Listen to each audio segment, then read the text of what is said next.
Dentro de nosotros tenemos 4 vidas sucesivas, encajadas una dentro de la otra. El hombre es un mineral porque tiene dentro de sí el esqueleto, formado por sales y sustancias minerales. Alrededor de este esqueleto está bordado un cuerpo de carne, formado de agua, de fermentos y de otras sales. El hombre también es un vegetal, porque como las plantas se nutre, respira, tiene un sistema circulatorio, tiene sangre como la linfa, se reproduce. También es un animal, en cuanto que está dotado de motilidad y de conocimiento del mundo exterior que le dan los 5 sentidos y que completa la imaginación y la memoria. Por último, es un ser racional, en la medida en que posee voluntad y razón. Por consiguiente, tenemos dentro de nosotros 4 vidas distintas y debemos, por tanto, conocernos 4 veces. Con estas palabras, atribuidas a la conocida como escuela pitagórica, se nos introduce al viaje cinematográfico de Le Quatre Volte, una obra en la que, como hicieran durante siglos los discípulos del filósofo Pitágoras, se reflexiona acerca de la naturaleza, así como del alma que habita todo aquello que nos rodea.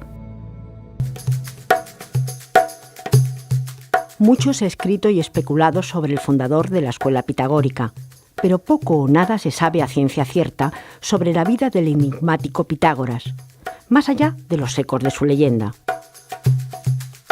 El historiador griego Diógenes Laercio, citando a su vez al filósofo Heráclides Póntico, afirmaba que Pitágoras solía decir que era hijo del dios Hermes y que su padre le permitió elegir un deseo: cualquier cosa salvo la inmortalidad. La petición de Pitágoras fue la de mantener la memoria de lo ocurrido a través de sus sucesivas existencias. Era, por tanto, Pitágoras capaz de recordar la transmigración de su alma, de qué forma se había reencarnado siempre y por cuántas plantas y animales había pasado, así como las cosas que había padecido.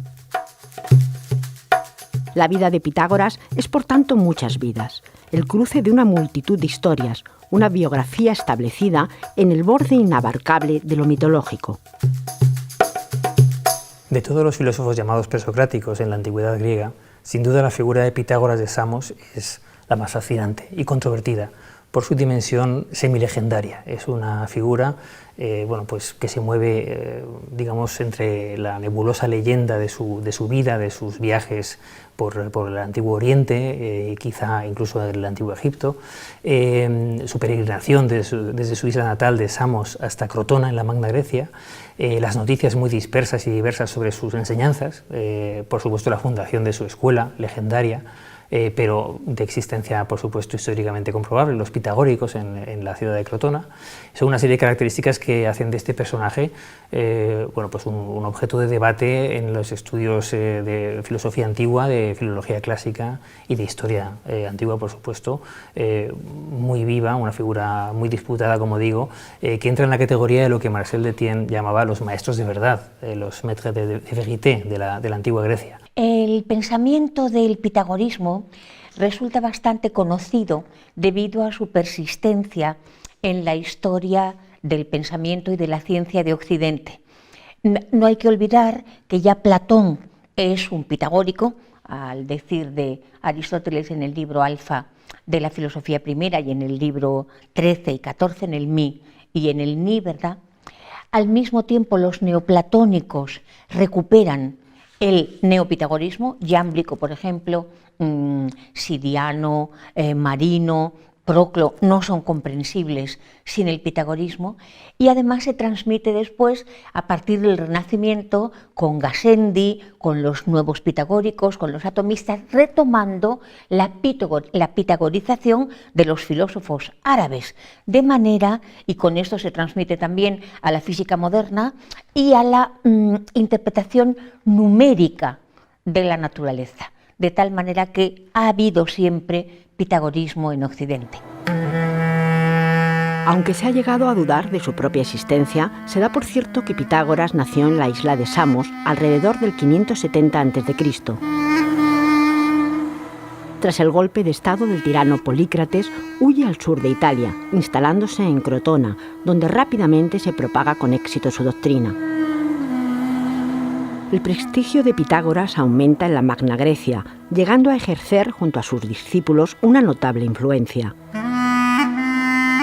Su creciente poder se acompaña, sin embargo, de una también creciente oposición que termina por materializarse en una rebelión que le obligará a volver a exiliarse, esta vez a Metaponto, donde residirá hasta que fallezca, se dice, con más de 90 años de edad.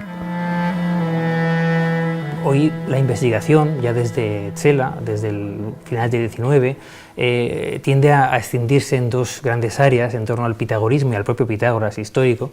Una que tiende a ver en él al fundador de la matemática, de los números, en fin, de una disciplina científica que es la primera, ¿no?, que es una especie de lógica precursora, y por otro lado otra escuela que tiende a subrayar frente a esta primera faceta, una faceta, digamos, más de líder carismático de un grupo sapiencial, filosófico, sí, pero también de honda impronta religiosa, de la religión apolínea, un tanto bueno, pues, purificada o extendida, subrayando unos aspectos, digamos, más chamánicos de este Pitágoras, ¿no?, de esta figura legendaria.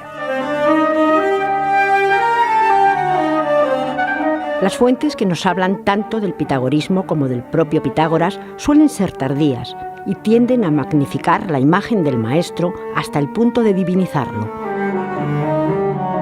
A Pitágoras se le atribuyen saberes, hazañas e incluso milagros que hoy en día, gracias a otras fuentes históricas y al propio sentido común, sabemos que no pueden ser ciertos. El propio teorema de Pitágoras hereda el nombre del sabio de Samos, cuando en realidad era un principio ya conocido en Mesopotamia y el antiguo Egipto. Pese a todo, parecen incuestionables tanto el carisma como la originalidad de Pitágoras a la hora de combinar y difundir los nuevos saberes y sensibilidades que llegan a la Grecia de su tiempo.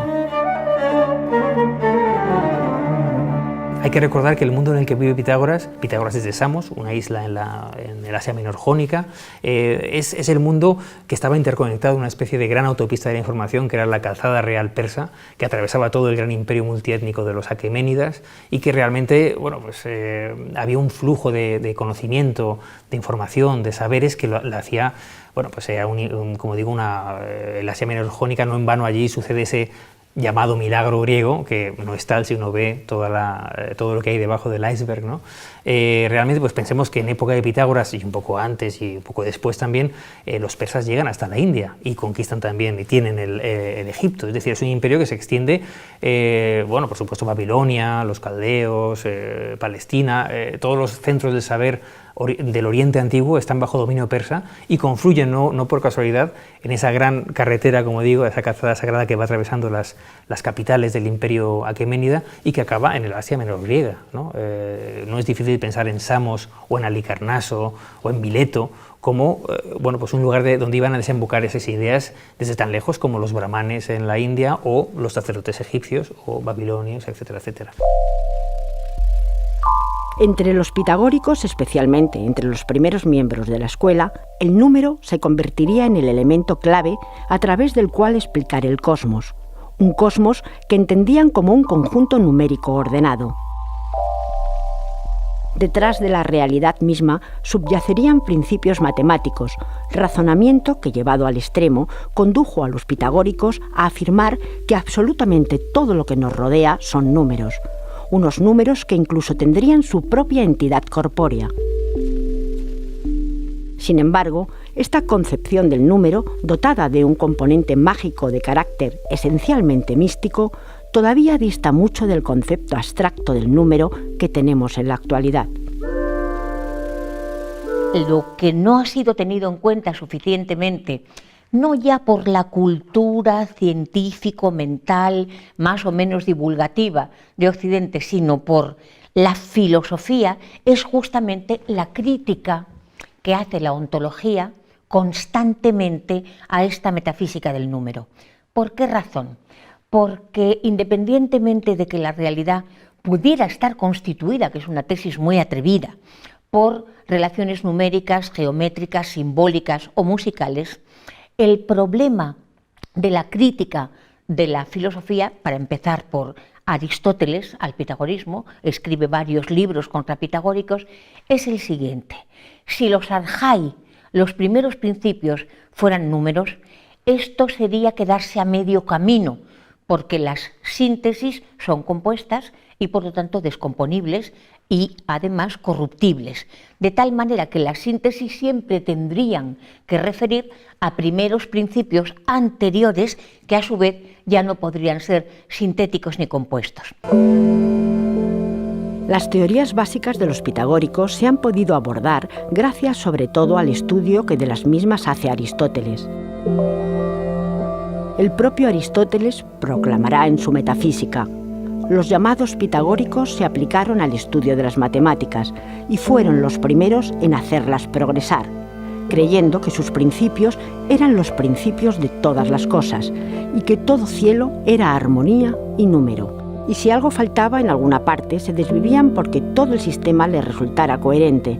Por ejemplo, como les parece que la década es perfecta y abarca la naturaleza entera de los números, afirman que los cuerpos que se mueven por el cielo son 10, aunque los visibles son solo 9, y se inventan por esta razón la antitierra. La localización de Aristóteles en estos contrapitagóricos, en los que incluye a Platón, es una crítica radical que va a las raíces, ¿verdad?, y muestra que hay una dimensión perteneciente a la imaginación extensa y a la memoria cuantitativa que se queda a medio camino, que es esquemática y que por lo tanto no aborda otra imaginación más radical, esta sí límite, limítrofe, ¿verdad?, que es la imaginación creativa. Esto tiene mucha importancia en un elemento que no podemos nosotros olvidar, y es que este carácter cuantitativo, numerológico, incluso simbólico, que tanto ha fascinado luego a la ciencia de la naturaleza occidental, es para Grecia mitológico, es cosmogónico, es genético, no llega a los últimos y primeros principios de la realidad, que son intensivos, que no pueden ser cuantitativos porque no pueden ser divisibles, y que sí se localizan en acciones intensivas que dan lugar a comunidad y no en compuestos que tienen un correlato abstracto conceptual. En esta ordenación numérica del cosmos jugaba un papel trascendental la noción de armonía. Alejandro de Afrodisias, comentarista de las obras de Aristóteles, afirmaba que según los pitagóricos, el universo todo se halla configurado de acuerdo a una escala musical, pues está compuesto de números y conforme a número y a una escala. Aunque, como todo lo que rodea su figura es difícilmente constatable, se le atribuye a Pitágoras el descubrimiento de los intervalos musicales regulares. La música tiene un papel también fundamental junto a la matemática, y obviamente son dos disciplinas que van de la mano, ¿no? Aún hoy, por supuesto, cualquier músico lo sabe, ¿no? En cuanto al hallazgo supuesto de la llave de las escalas por Pitágoras, en las fuentes, por ejemplo, bueno, pues he hablado de Jámblico antes, ¿no? Los neoplatónicos que transmiten sus vidas de Pitágoras, tiene todas las marcas literarias de ser una leyenda de una revelación. Parece que Pitágoras pasa por una fragua donde está oyendo un martillear en el yunque, y de repente tiene una iluminación acerca de cómo la matemática rige la música y cómo se pueden estudiar las escalas. Bueno, es un pasaje muy bonito, pero que cualquier músico que lo lea ve que es falso, ¿no? Los propios cuerpos celestes situados en torno al centro del cosmos se hallarían a distancias proporcionales. En palabras igualmente de Alejandro de Afrodisias, estos cuerpos se mueven unos más deprisa y otros más despacio, y producen en su movimiento un sonido grave los más lentos, agudo los más rápidos. Tales sonidos, según la proporción de sus distancias, producen un conjunto afinado. Hay testimonios sobre la curación por la música, sobre la práctica de ensalmos, de himnos, meditación, al levantarse, al irse a acostar, la curación por la música, ¿no? Hay testimonios de esto. Quizás esté más cerca del Pitágoras histórico o del pitagorismo más antiguo, esta aproximación de la música como ensalmo que el de la música como escala matemática, quizás, ¿no? Pero bueno, ya digo que las fuentes bueno, pues recogen ambas tradiciones, ¿no? Y nos interesa destacar que sin duda tuvo un papel muy importante porque siempre la tradición lo ha recogido así, ¿no? lo ha destacado. En torno a esta doctrina, al parecer de Aristóteles, elegante y hábil, pero que no contiene la verdad, se articuló durante siglos la conocida como escuela pitagórica. Esta comunidad hermética se regía por una serie de principios en ocasiones más propios de una incipiente religión que de una escuela de pensamiento. La conducta de los integrantes del grupo se establecía en función de un estricto código espiritual, propiciador de un estilo de vida a través del cual sus miembros llegaban a la salvación. Normas, entre otras, como no aceptar golondrinas en casa, no comer habas, no llevar anillos o no orinar en dirección al sol, componían una lista de obligaciones y tabús de alto y, en ocasiones, incomprensible contenido simbólico. Heredera de muchos de los ritos órficos contemporáneos, así como del zoroastrismo, la escuela pitagórica extendió su influencia hasta el punto de adquirir una importancia determinante en el panorama político de su tiempo. Una de las notas definitorias del pitagorismo, frente a otros movimientos no lejanos, es su interés por la política. Y esto ha llevado también a teorizar sobre en qué medida los pitagóricos querían cambiar la sociedad externa.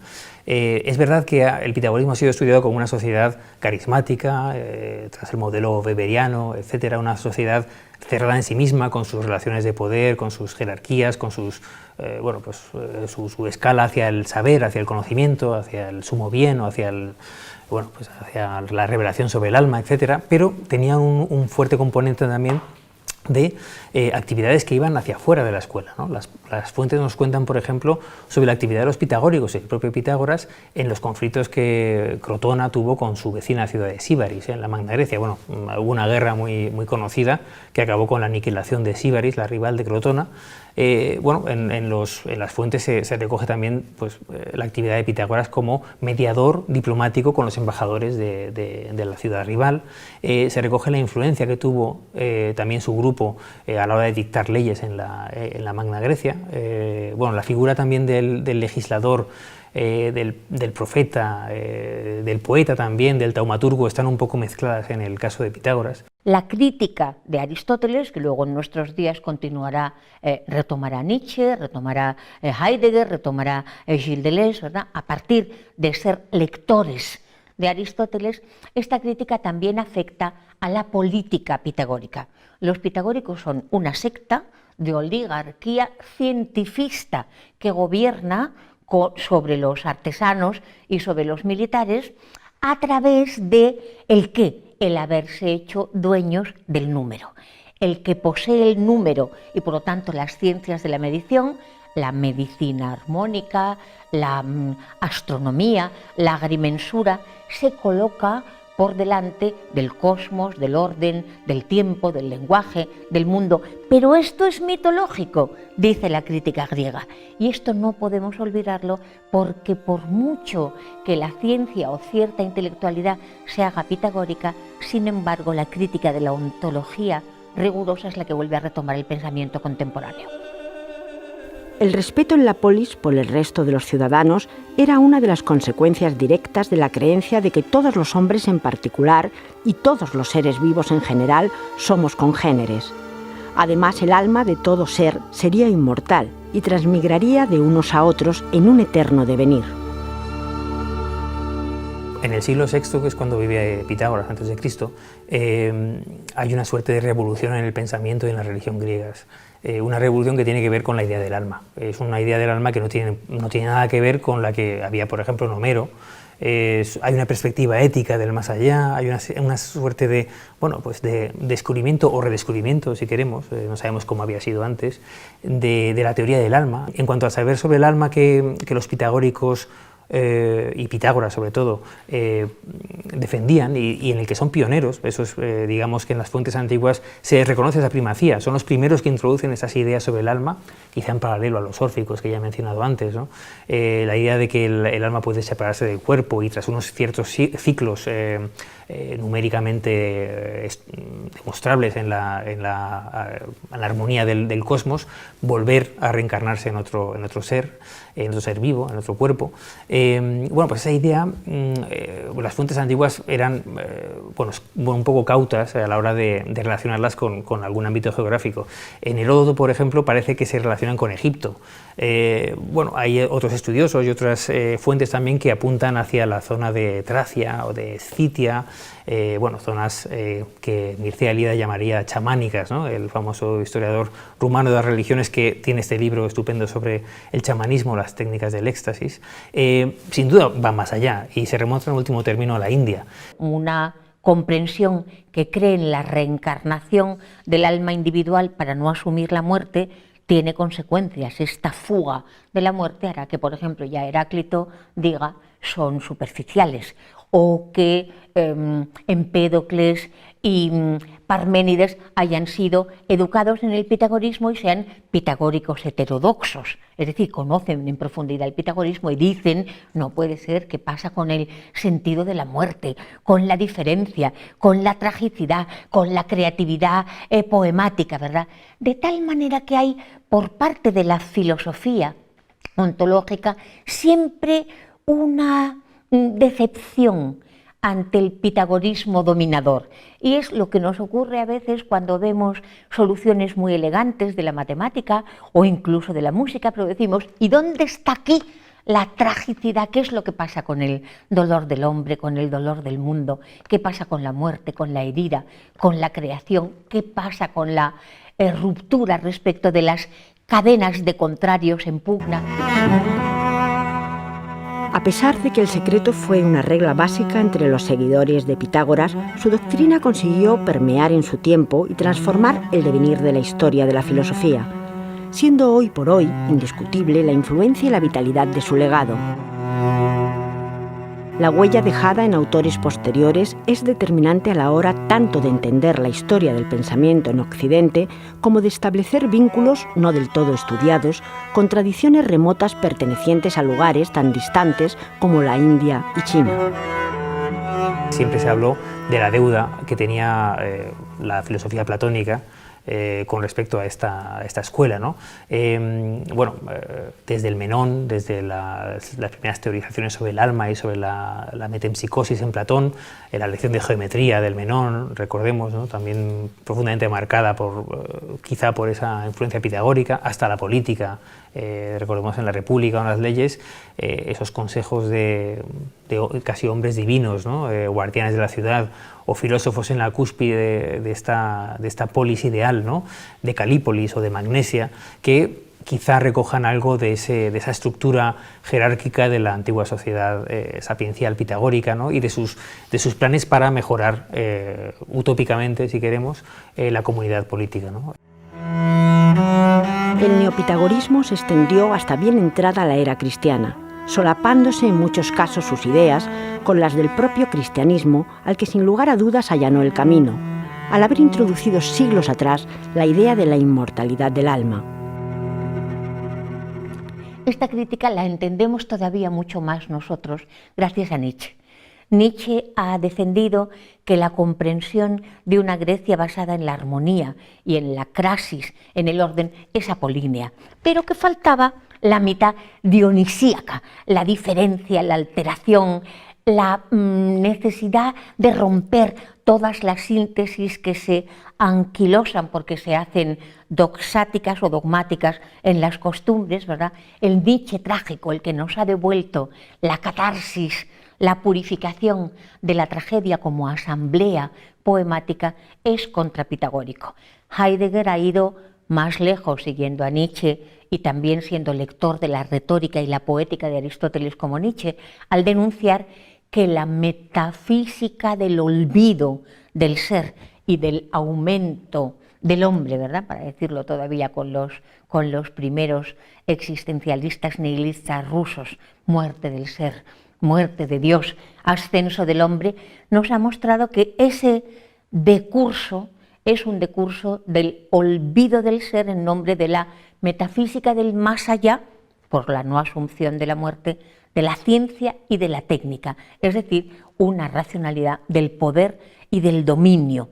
Por último, Deleuze, en quien confluye no solo toda esta vía y también el gran descubridor de este Aristóteles griego en la retórica, que es también Hölderlin, sino también Spinoza y la Estoa. Por lo tanto, las dos grandes vertientes de la ontología de Occidente también discute la armonía, la estructura, la codificación estructural cuantitativa extensa, gracias a la cual se ha dominado a la naturaleza. De tal modo que la crítica al pitagorismo es la cumbre del pensamiento occidental y es una cumbre crítica. Digamos que literariamente nos gusta también leer las vidas de Pitágoras como vidas, bueno, no tanto de un filósofo, como hoy lo pensaríamos, sino una especie de vidas de santos, ¿no? Una especie de hagiografía pitagórica que es escrita muchos siglos después por filósofos neoplatónicos que querían hacer de Pitágoras su primer fundador, su protos geuetés, ¿no? Su especie de precursor, ¿no? Lo mitifican, casi lo divinizan, le hacen hijo de Apolo a veces, ¿no? Lo convierte en una figura que sabía de todo, que era precursor no solo de la música, sino de la medicina, matemática, de la política, de la retórica, en fin, es una especie de maestro de maestros en el que se va a convertir la figura histórica de Pitágoras ya en la Antigüedad tardía.